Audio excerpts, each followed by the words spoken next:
Hello everyone, welcome back to my YouTube channel. I hope everyone's having a great day.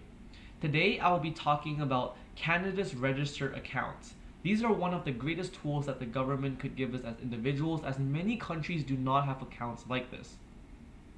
Now, to start off, I've done a quick document summary on the three accounts, and I've also generated an Excel to show you the financial effects that these accounts could have on us. I'll be talking about three main accounts today, which is the tax-free savings account, the registered retirement savings plan, and the first home savings account. Now, to start off with the tax-free savings account, these are the key things to consider. The name is called tax-free savings account, which means the gains on these accounts should not be taxable. However, there is an exception that I've written here. It says cannot be day trading or CRA will consider as business income. The government has given this tool for individuals to invest and not to generate a day-to-day business income. Now, does this mean if you buy and sell a stock on the same day or the same week, CRA will constitute that as a business income? No, generally not. But if you are continuously doing it on a regular basis, CRA will use their own criteria and their judgment to determine if that amount should be taxable or not.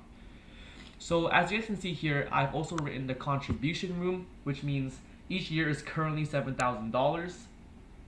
Past few years, I believe it was $6,000 and this was increased, and you can open this account starting at the age of 18 years old. To determine the contribution room for any of these accounts, you can log on to your CRA My account and scroll down all the way to the bottom, and it will generally show you your contribution limit. However, you have to ensure that you're keeping track of this contribution yourself, as it does not give you live updates since it only gives you an update once a year in January. Now, moving forward to your RSP, the two key considerations that you need to take into account is there are two great effects that it can have. So one is the tax deferral and the other one is deductions on personal tax returns. Now, to summarize tax deferral purposes and not make it too complicated, basically you don't have to be taxed now, you're taxed in the future. So what does that mean? So let's say you are 30 years of age and you're generating one of the highest income you'll ever make in your life, 30 to 40. And you believe that when you're 60 or 65, you're generating a lot less income. Any of the gains that you have made on that account, you can choose to withdraw it when you're older.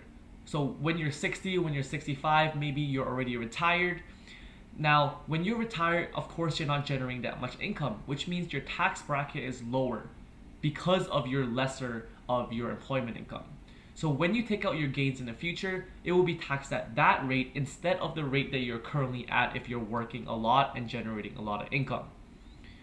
Now, in terms of deductions on personal tax returns, to simplify it, if you contribute $5,000 to your RSP this year, I can choose to take that $5,000 to deduct it to my employment income or any of the taxable income. So there is one thing to also consider. I don't need to take that deduction this year. I can take it and carry forward into future years. So if you believe that you are going to be generating more income in the future and you want to save it for that high employment income or investment income, you can take it and carry it forward indefinitely. There is no specific time period that you need to use your deductions on. So your contribution room is also based on a percentage of your income. If you want to actually calculate it, you don't really have to since CRA gives it to you. If you want to know how to calculate it, there are many tools on the internet to help you. So lastly, your first home savings account. Like I said here, a combination between your TFSA and RSP. TFSA, good thing. RSP, good thing. Combine it, it has to be a good thing. So in terms of the gains, it will not be taxable like your TFSA, and in terms of the deductibility of your contributions, it's similar to RSP. You can carry forward indefinitely or you can use it in your current year. However, there is a limit of $40,000 in total, and your contribution starts off with $8,000 per year. Now, moving forward to talk about the financial effects of it and showing it to you guys and showing you how it looks like on paper. Tax-free savings account, very simple. Let's say you sell something for $500,000, as you can see here, and you bought it for $250,000. You have a gain on that transaction. However, in this account, the taxable income will be zero, which means you keep the full $250,000 on this account, on this transaction, sorry. Now, moving forward to the registered retirement savings plan, I have shown it a little bit different. I have not shown the actual tax effects since you do not have to use it in the current year, you use it in the future. If you guys want me to dive deeper into the actual calculations of RSP, I can. Just let me know in the comments below. I just wanted to show a contribution, the deductibility for this account. So let's say if someone makes $50,000 a year, they decided to contribute $2,000 that year, and they also want to deduct it in that current year. Your taxable income will be deducted from the contribution, and it will be $48,000, which means your taxable income is just less for that year. Now, moving forward to first home savings account, like I've already said, it's a mix of both. So in terms of the gain aspect of these accounts, it's the same as TFSA.